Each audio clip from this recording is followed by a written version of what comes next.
Hoy vamos a continuar y hoy vamos a empezar y esperamos terminar el día de hoy el repaso rapidito para manejar JavaScript y brindarle comportamiento. ¿Ok? El alcance no vamos a hacer tantos plugins, sino que va a ser ver la sintaxis básica, cómo acceder al DOM y cómo reaccionar a algunos eventos. Entonces, más que todo, vamos a trabajar cosas bien sencillas. Diga, Mario. 3 por una X, el 5 por una H. Ok, entonces voy a compartir pantalla. Me confirmen si pueden observarlo.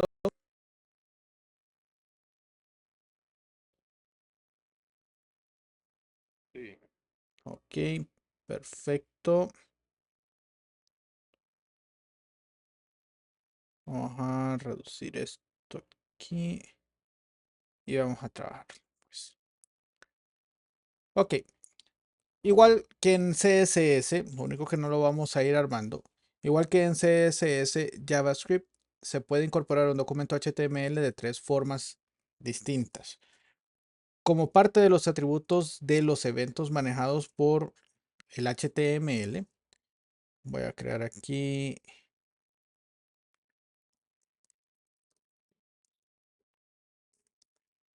Vamos a crear un archivo nuevo.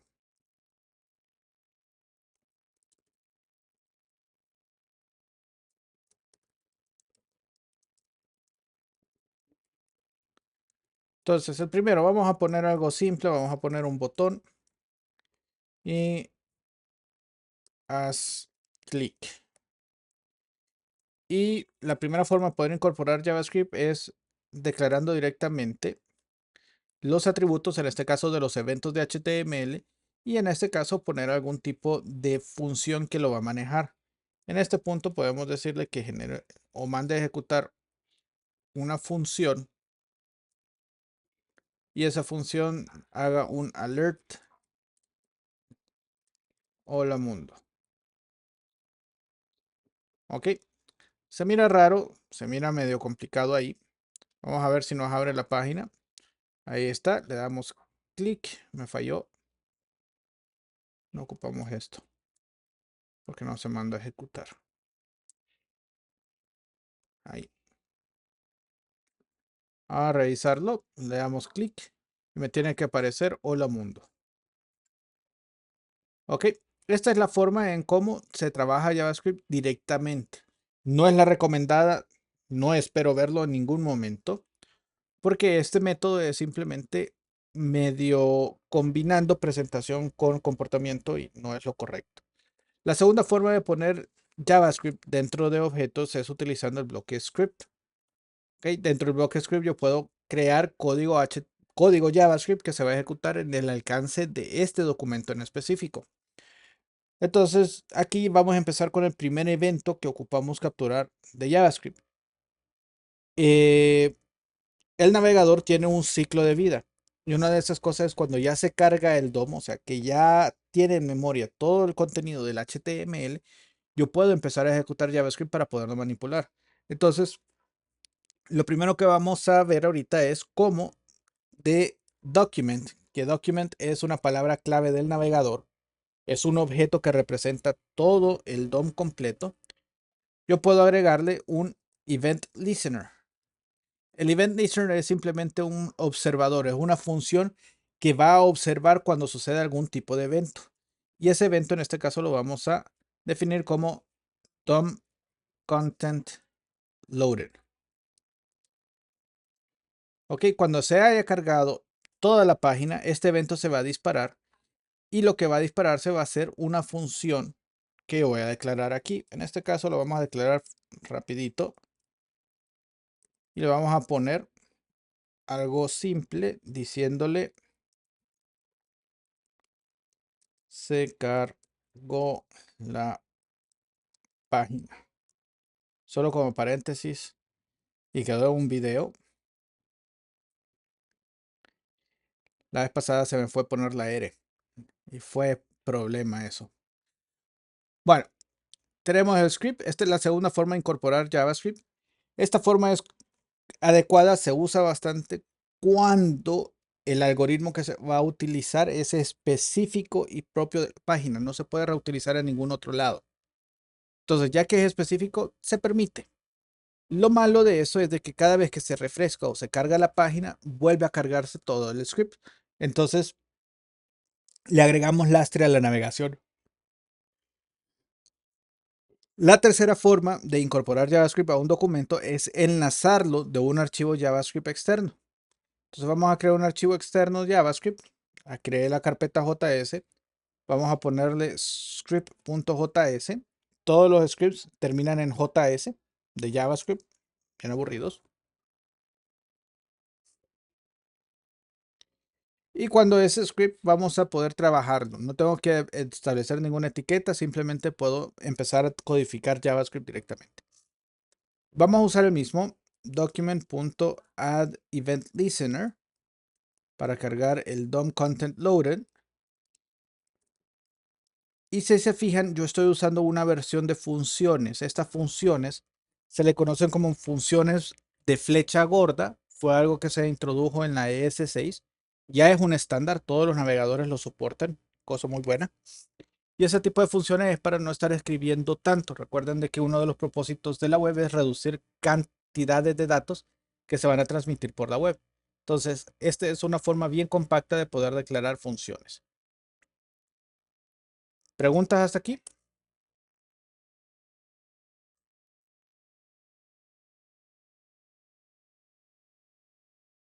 Hola.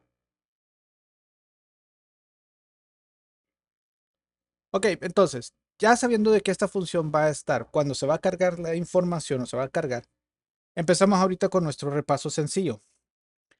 Siempre se recomienda de que todos los scripts estén en elementos externos. Lo único es que todavía no lo hemos incorporado. ¿Cómo lo incorporo? Agrego una etiqueta script, pero utilizo el atributo source apuntando de forma relativa al script que yo quiero. Y la etiqueta script no está autocerrada, siempre tiene que haber una etiqueta de cierre. Si no le ponen una etiqueta de cierre, no va a ejecutarse el JavaScript. Ok, entonces ya con esto tengo dos eventos, el que se cargó cuando se carga la página y el otro evento que se establece cuando se carga la página también, nada más que registrado desde el script. O sea, de que el alert, vamos a poner segundo alert, tiene que aparecer dos. Se cargó la página y segundo alert. Okay, aquí se me fue una L incorrecta. Pero la vamos a quitar porque esto estorba. ¿De acuerdo? Entonces, comentarios es igual que C.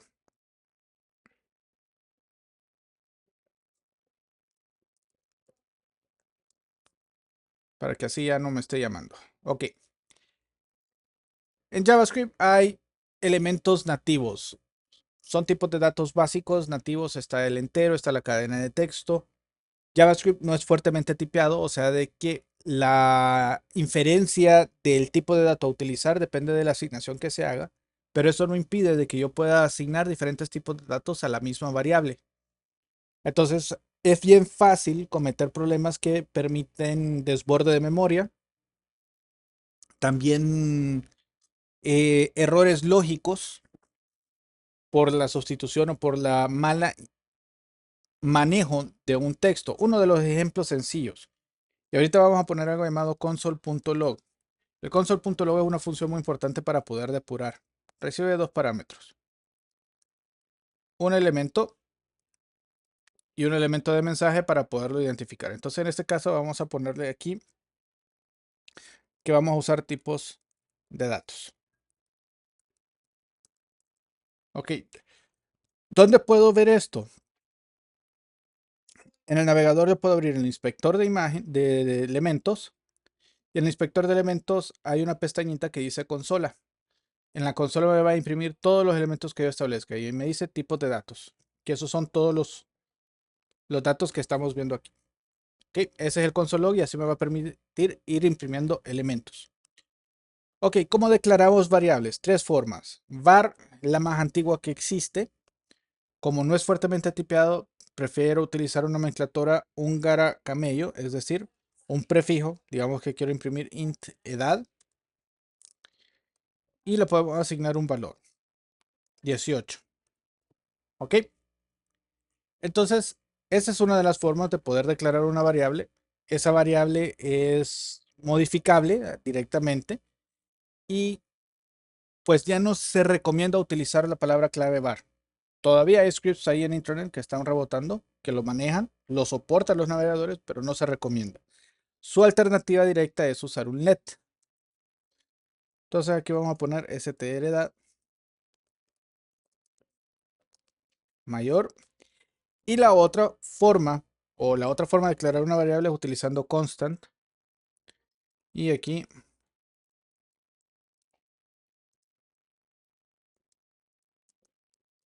un booleano.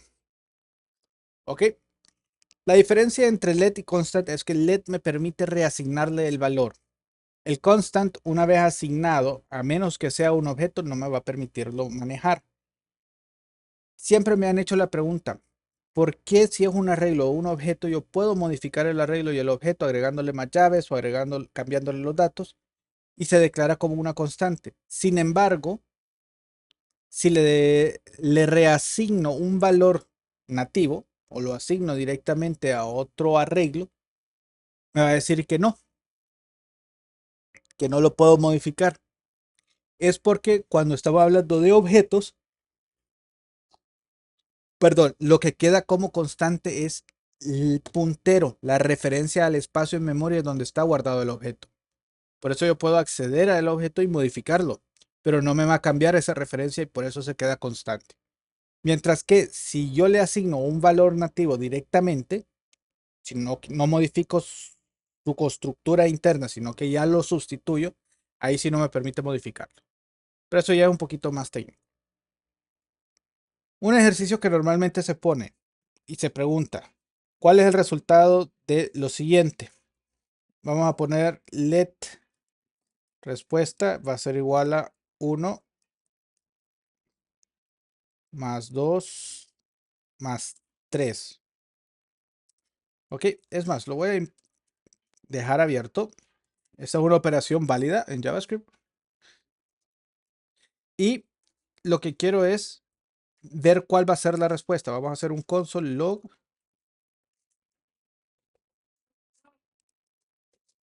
Y aquí ustedes me van a decir antes. Ahorita voy a abrir el chat para que ustedes lo veamos. Voy a poner una línea. Y quiero que me escriban qué resultado están esperando que devuelva la consola de esa operación.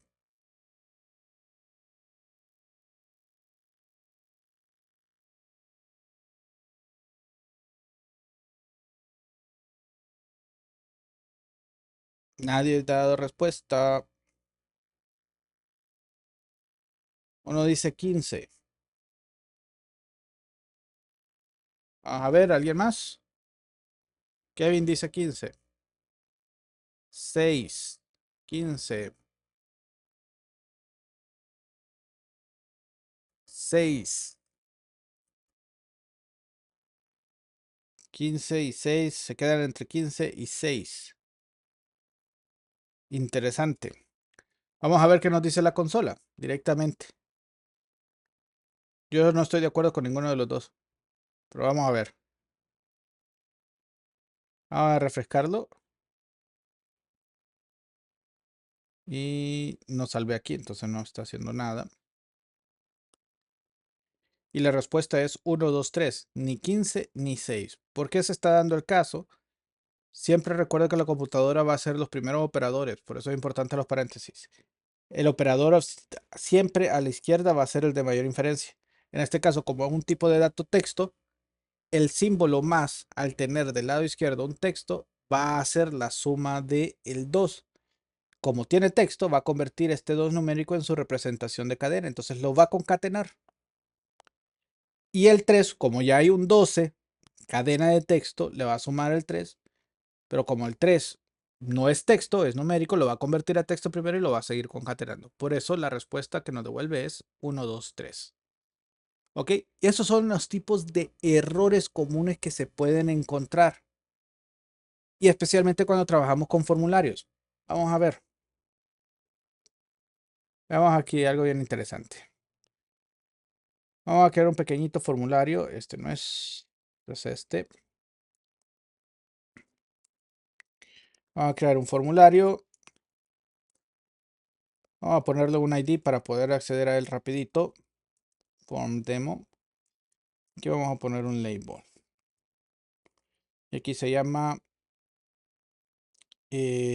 número 1 for txt int 1. Vamos a poner un input type. Si se fijan, voy a poner un number directamente.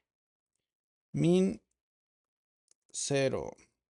Max 10. No le vamos a poner más nada. Value por forma predeterminada le vamos a poner 1. Y no nos complicados. Y me falta un atributo importante que es el name y el ID. Name txt int 1 y ID txt int 1. Listo, pongamos un ver. Y aquí lo vamos a cambiar por 2.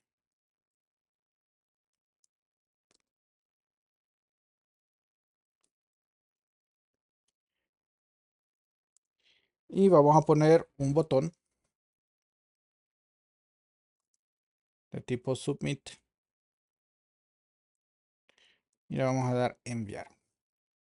¿Qué es lo que quiero hacer? Quiero sumar estos dos valores. Entonces, al ser un submit, yo puedo definirle, ok, primero, vamos a obtener la referencia al evento submit del formulario. Para hacer eso, vamos a obtener primero el formulario. Entonces, no lo vamos a cambiar. Hacemos constant form demo va a ser igual a document.getElementById. De esa forma obtengo referencia al formulario como tal. Ese es el ID for demo. Entonces, pongámoslo ahí. Ese form demo ya me deja acceso al DOM, a la representación programática o al API que me permite manipular ese elemento HTML. Entonces, form demo, yo le puedo agregar un event listener. En este caso ocupo el submit, que es cuando se está enviando la información. Y aquí vamos a poner un manejador, una función. Recibe un parámetro. ¿Qué es lo que quiero? Quiero interrumpir el proceso. El proceso me serializa los data y lo envía. Hace un call hacia otra URL. No tenemos ahorita una acción, entonces se hace así mismo. Lo que queremos es prevenirlo. Entonces a él le decimos prevent default. O sea, quien no se comporte como debe de hacer, sino que esta función me va a dejar a mí controlar todo el flujo. Ahora voy a empezar a agarrar todos los datos. Ok, entonces necesito extraer primero el int, ¿cómo se llamaba? txt int 1 y txt int 2.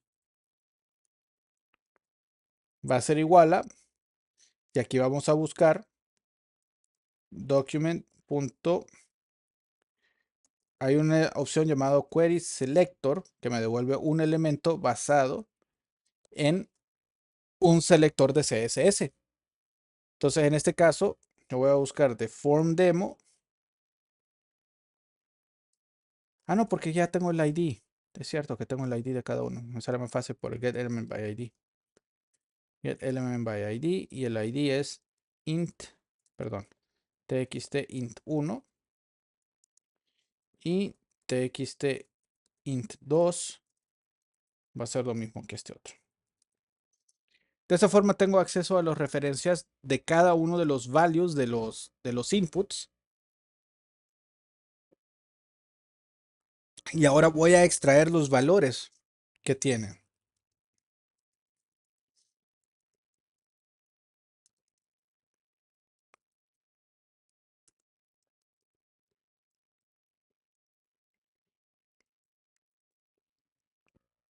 Ok, de los elementos input tengo una propiedad value que me permite extraer la información que está guardada en el campo, lo que puso el individuo. Y ahora voy a crear una respuesta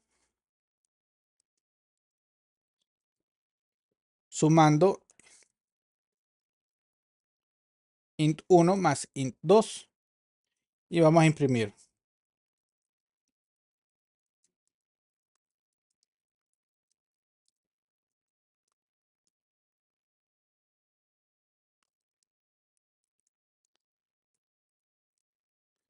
Ok, entonces si ustedes observan, capturamos el evento submit del event listener.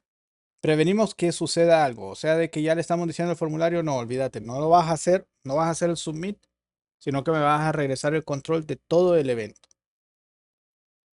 Luego extraigo referencias hacia los inputs, hacia las etiquetas de los inputs. Cada uno de estos va a ser hacia cada elemento de aquí y a este elemento de aquí.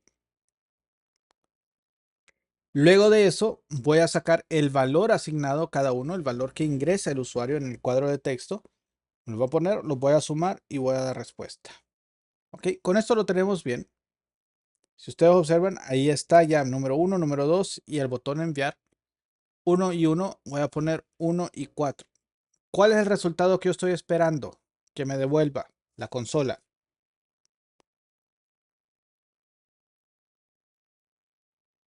En el chat lo ponen. ¿Cuál va a ser?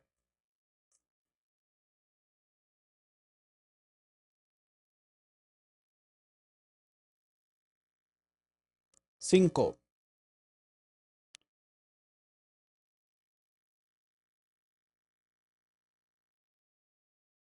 Veamos. 14. Vamos a ver. Le damos a enviar. Y me respondió 14. ¿Por qué me respondió 14? Todo este relajo es para mostrarles uno de los errores más comunes que yo encuentro. Y no, y ahora qué interesante, lo he encontrado inclusive en sistemas financieros que han elaborado para firmas altas. He encontrado estos errores y claro, estos errores son críticos. ¿Por qué son críticos? Porque 1 más 4 no va a ser igual a 14. Matemáticamente es imposible. Esa es la concatenación de texto. Eso se da porque cualquier valor que venga de un formulario en HTML se serializa como cadena de texto. O sea que entra, a pesar de ser un input number, siempre sigue siendo texto lo que se muestra, lo que se va. Entonces yo tengo que hacer la conversión correcta de cada una de ellas. En este caso podemos usar el constructor llamado number. Esto me va a convertir un número.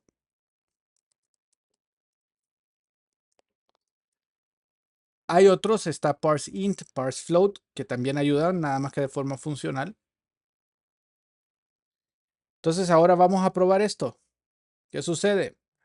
Ahora sí, si yo pongo 1 y 4, ya no estoy esperando 14, sino que como ya los convertí a números de verdad, le damos a enviar y ahora sí, ya me aparece 5.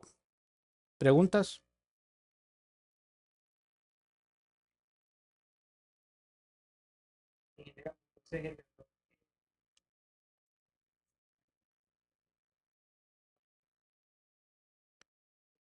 Luego concatena. Cuando viene texto y está haciendo una suma de un valor texto a un numérico, los valores se van a convertir ambos a texto y los va a concatenar. ¿Ok? Y esa es la forma en cómo está JavaScript, está definido y así se va a quedar. Nadie lo va a cambiar. Ahora, en el caso de hacer la conversión, ambos números ya son numéricos, ya son enteros. Entonces el operador más ya no va a concatenar, sino que sí va a realizar la operación aritmética. Entonces, esa es la diferencia entre confiar el tipo de dato que viene en el formulario y la desconfianza y saber de que todo dato que viene de un formulario es texto. Y yo tengo que asegurarme de hacer la conversión necesaria para las operaciones completas. ¿Queda claro? Listo, fabuloso. Les hago y reitero, es uno de los errores más comunes que yo encuentro cuando audito sistemas de este tipo. O cuando me toca optimizarlos y encontrar por qué suceden las cosas que estaban sucediendo raras. Entonces hay que tener cuidado en ese aspecto. JavaScript es muy poderoso, pero si no se maneja bien y no se tiene esa atención a esos pequeños detalles, puede generar un monstruo de problemas. ¿Ok? Bueno, hasta ahorita hemos visto asignación, hemos utilizado el DOM para extraer información, extraer de valores específicos y usamos el console log. Vimos la estructura de una función, que en este caso la función de flecha gorda, y vimos que los eventos, en este caso el submit, me envía un evento, un parámetro, el cual yo puedo decirle a ese evento, hey, pare la ejecución, no siga más.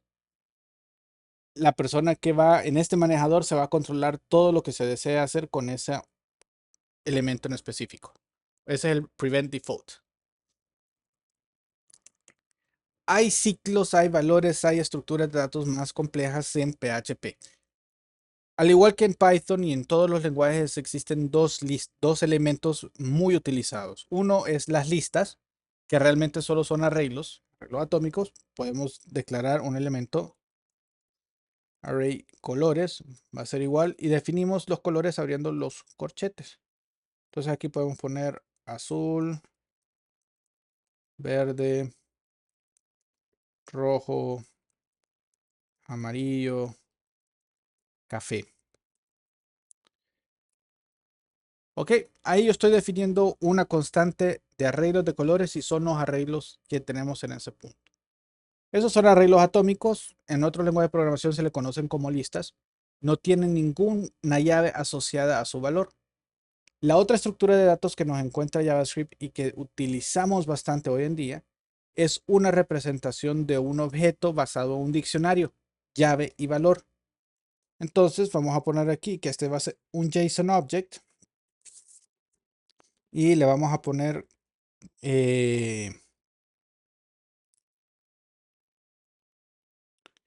tonalidades.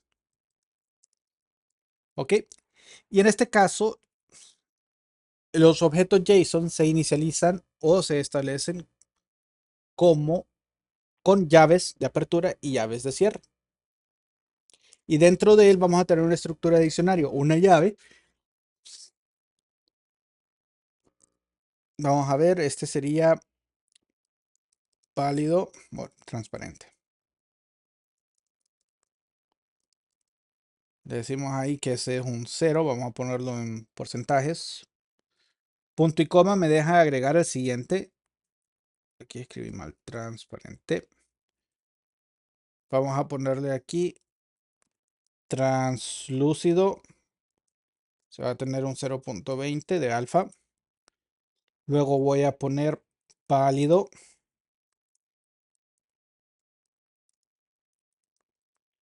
Se va a tener el 50.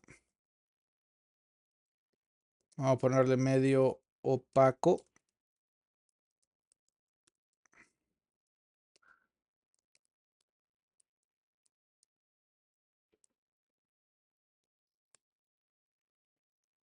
Bien opaco.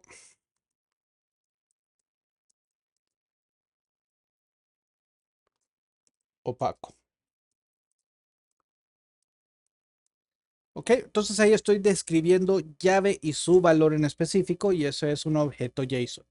Estos objetos JSON los vamos a encontrar muchísimo. La mayor parte de los APIs o de las comunicaciones que hacemos con el backend generalmente van en objetos JSON. Entonces hay que tener cuidado de cómo crearlos y entenderles. ¿Alguna pregunta hasta aquí?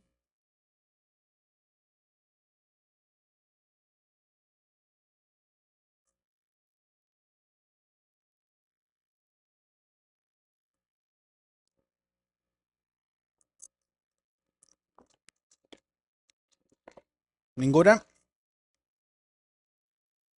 Ok, entonces, ¿qué sucede en el caso de que yo tengo que tomar decisiones? JavaScript nos permiten las mismas estructuras de control que en la mayoría de los lenguajes de programación.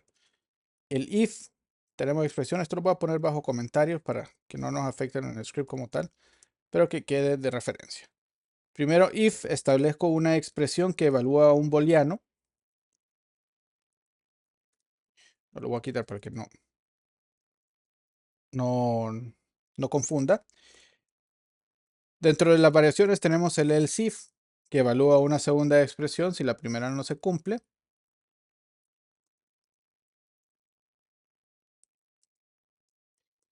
Y por último tenemos la salida o el valor por defecto, si no se encuentra. Y ahí establecemos las diferentes expresiones que se van a manejar. Ese es un if simple, se pueden anidar los ifs cuantas veces quieran sin ningún problema. Hay otra opción, en este caso cuando tenemos enumeradores. Tenemos una estructura de control llamado switch. Entonces aquí va la variable. Se abre y cierra los paréntesis. E internamente lo que tenemos es un case con el valor de la variable, dos puntos. Aquí van las expresiones. Y tenemos que añadirle un break. Si no, va a continuar con las demás evaluaciones.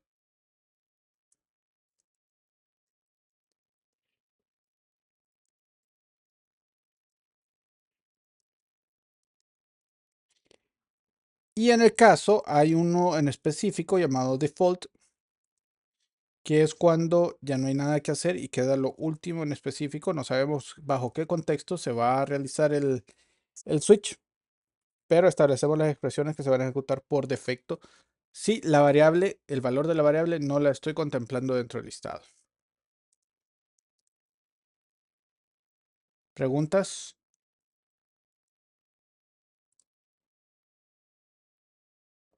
¿Ni comentarios?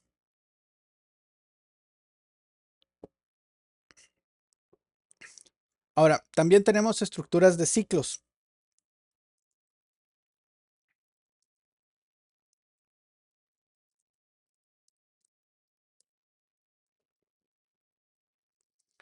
Un ciclo for estándar, básico, sencillo. Declaramos la variable y la inicializamos en el punto de control inicial. Luego definimos cuál es la condición de salida. En este caso estamos evaluando que se salga cuando ya no se cumpla, donde i sea menor que 100. Y vamos a ir acumulando cada iteración el valor de i para que vaya aumentando 1, 2, 3 hasta llegar a 100. ¿Preguntas? Yo haré una pregunta ahorita en el chat. Me pueden escribir. Si ese for each se estuviera ejecutando, ¿cuántas iteraciones realizaría? El número de iteraciones que va a realizar ese for each. 100.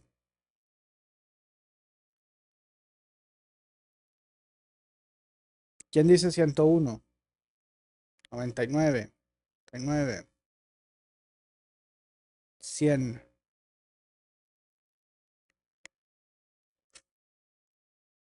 Pues lo correcto es, sí, 100 posiciones, porque la primera posición es 0. Y va a ir de 0 a 99. O sea, de que 99 veces va a empezar desde 1 más el 0 serían 100 iteraciones. Si le pongo menor o igual, va a ser 101 iteraciones, porque va a incluir el extremo final. ¿Preguntas?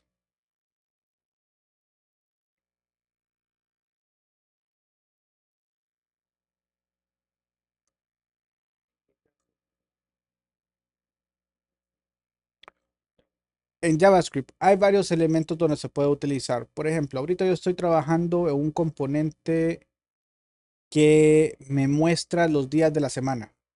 O sea, estoy trabajando en un componente de eventos. Vale, por aquí lo tengo, se lo voy a mostrar. Estoy creando este controlador.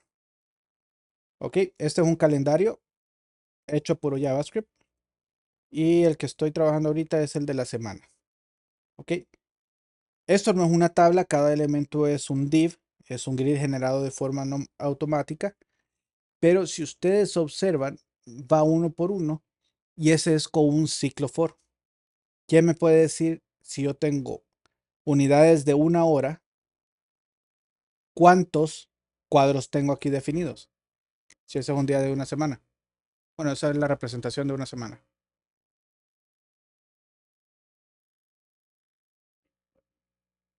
24, seguro.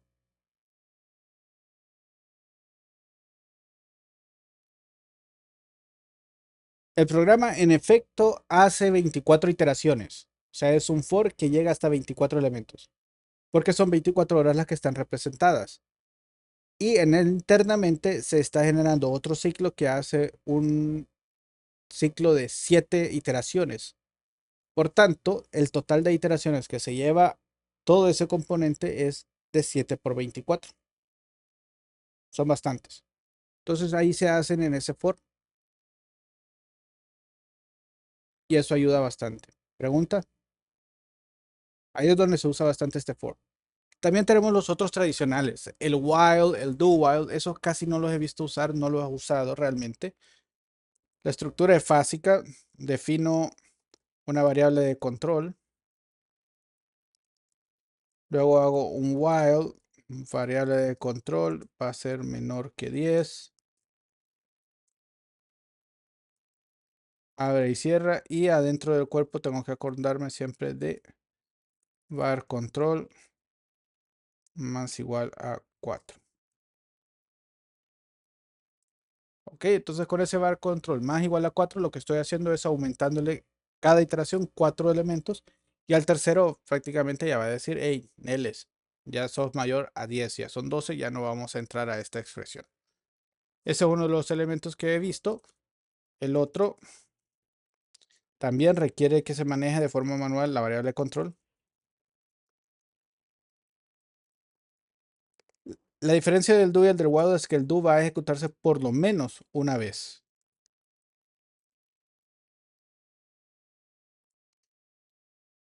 Entonces,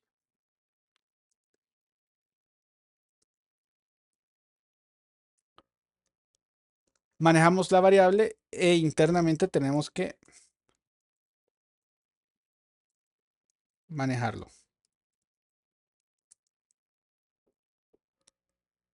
Preguntas, estimados.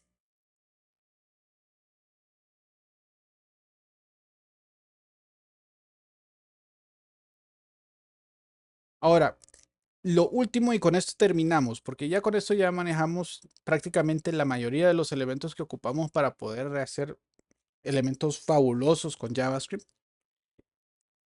Uno de los elementos que más ocupamos conocer es ciertos métodos de iteración que tiene el objeto nativo del arreglo. Ok, vamos a declarar, bueno, ya tenemos el arreglo de colores. Ok, si yo quiero extender el arreglo de color y poner un mensaje, este es color tal, y repetirlos, vamos a crear un nuevo result arreglo. Va a ser igual a, y en este vamos a usar el arreglo de colores y quiero iterar por cada uno de los colores.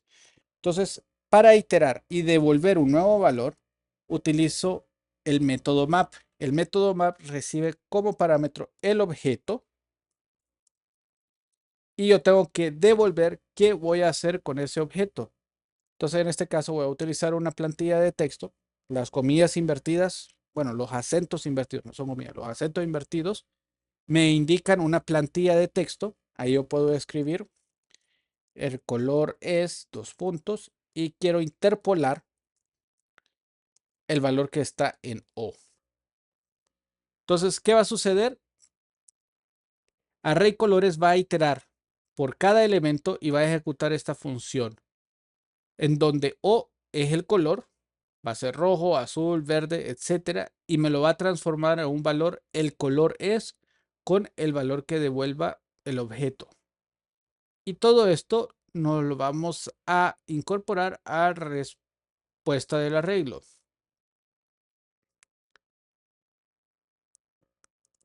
Y con esa respuesta del arreglo, pues lo podemos imprimir en la consola.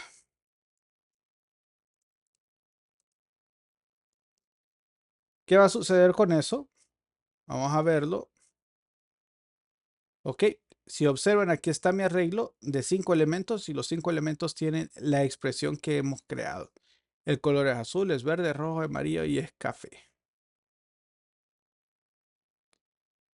¿Estamos bien, estimados?